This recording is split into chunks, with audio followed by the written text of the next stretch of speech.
So I want to take this opportunity to speak with you about an article, well, about a subject, but speak with you about the subject through an article I read in the current early February edition of The Economist. In the international section, it looks at Islam and homosexuality, straight but narrow. And I always ask myself when I read any article, and I ask students as well, figure out the 5 W's and the H. Who, what, when, where, why, and how. You know, who is this article talking to? Who is talking? What are they saying? What are they talking about, and what are they trying to say about that? You know, what era are they speaking about? Why are they talking about this? Why is this important? You know, has it been sparked by an event? Is there something? Is there some other agenda? Et cetera, et cetera, et cetera.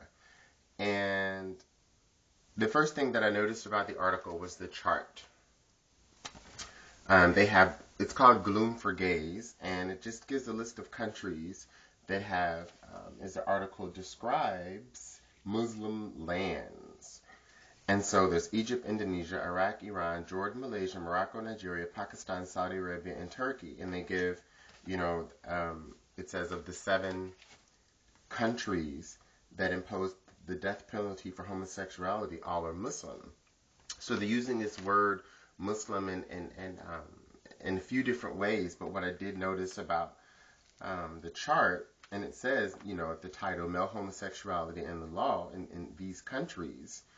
I mean, I think about, what about places like Israel, where questions about Islam receive a great voice?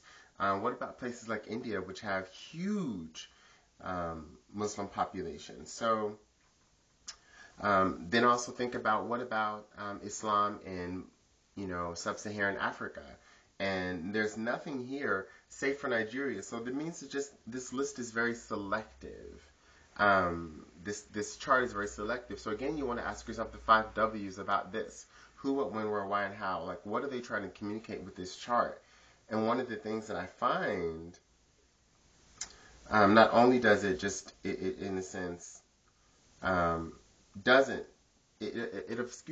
it confounds this issue of Arab and Islam by really ignoring places where there are rich Islamic cultures. And India is a really big example of that. And you just look at what happened in July 2009 with decriminalizing homosexuality.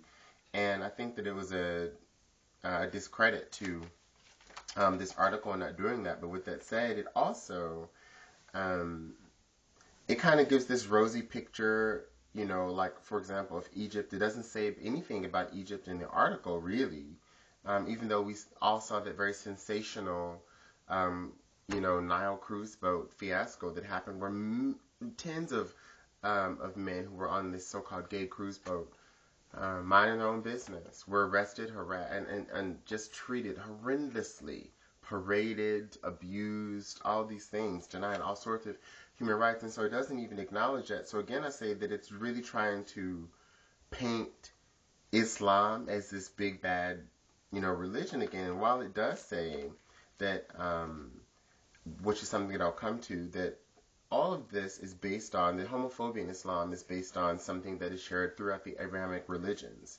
And that should be one of your keys to wake up. And of course, we're talking about the story of Lot and Sodom and Gomorrah. Now, before I discuss what they've said about it,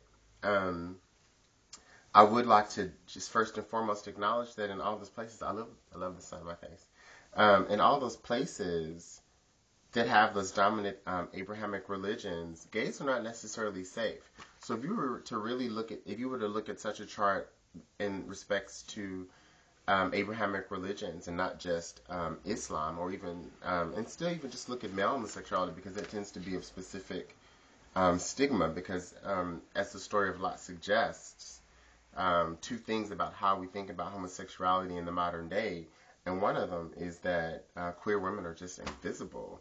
The fact that the story of Lot and Sodom and Gomorrah, which this man calls a tale,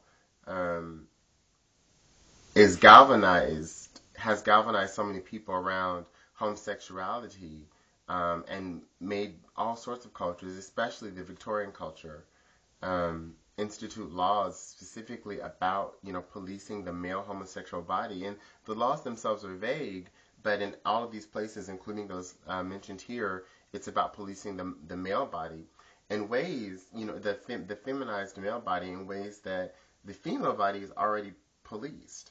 And so one of the dangers, of course, here is that we don't see the ways that homophobia implies a presence of sexism.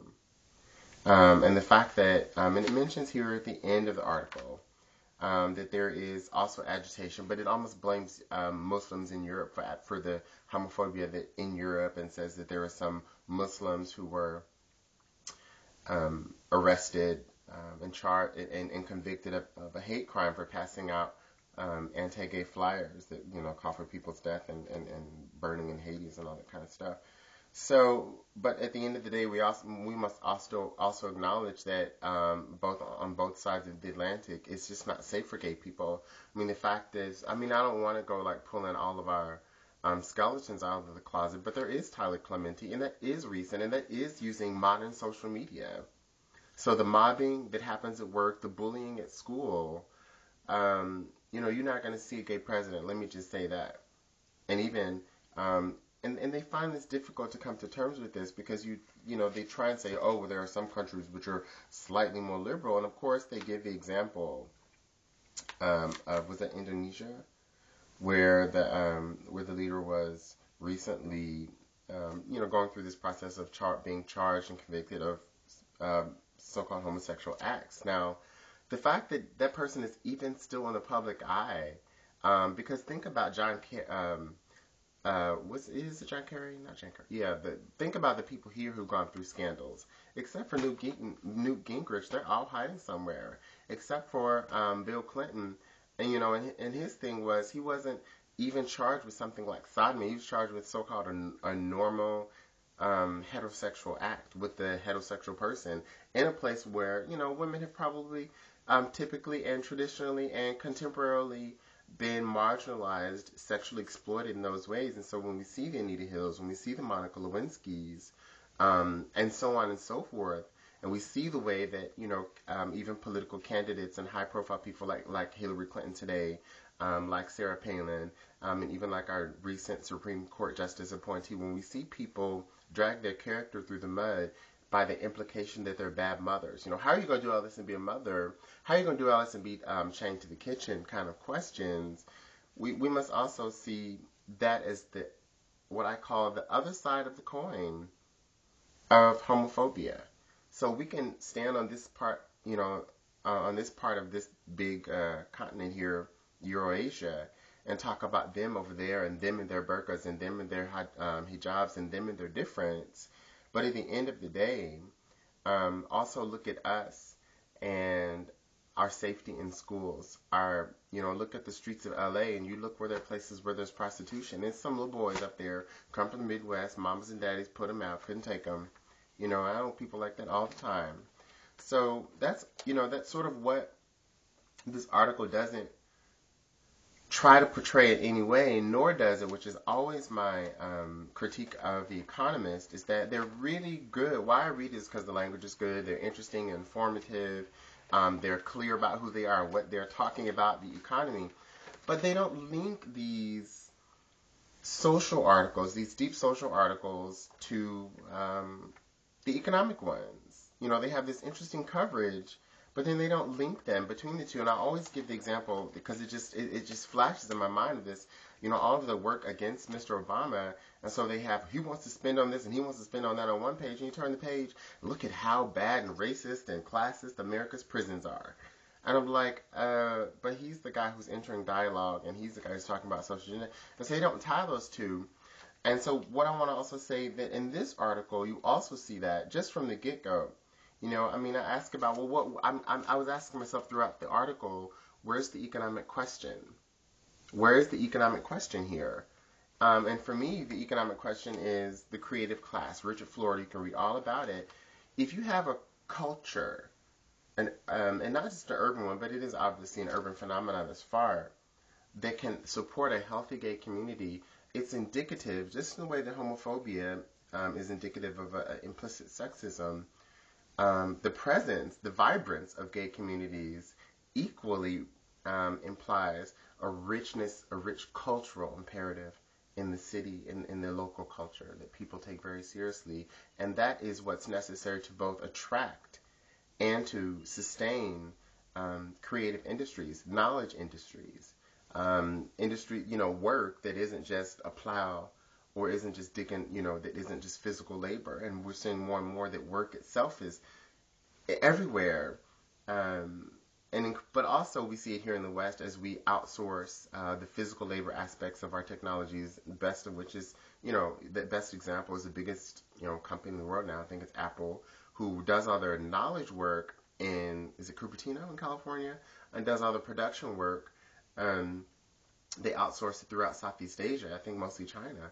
And then you look at the horrendous differences in working cultures, working conditions. The same, on the march where Martin Luther King died, these people holding these placards, "I am a man," because they're at the end, they're sanitation workers at the end of this, chain of work, just like those, assembly people at the end of the chain of these wonderful products. So I'm going to upload this video via an Apple computer right now. Many of you are watching it on Apple products right now.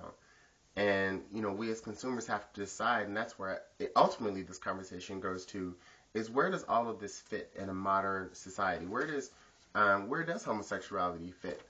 And I'm suggesting to you that it is inseparable from the way that we look at, like human dignity is inseparable from human dignity. So human dignity at work also means, in the workplace, which I think is what many of us would agree upon, even though we don't make consumer decisions that will reflect that, vis-a-vis Apple.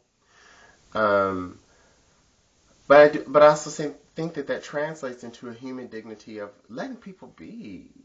This article is about homophobia, essentially, not really about gay identity, and that's, fair enough. Doesn't even use the word homophobia. But to get back to this excuse, I say excuse, obviously revealing my bias of homophobia.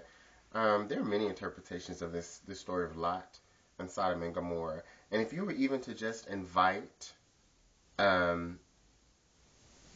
gender into the critique, you would see that the whole argument that people have now where this, about homosexuality all falls apart. Because if this were about homosexuality, if this were about same-sex love, then there would be more about lesbianism.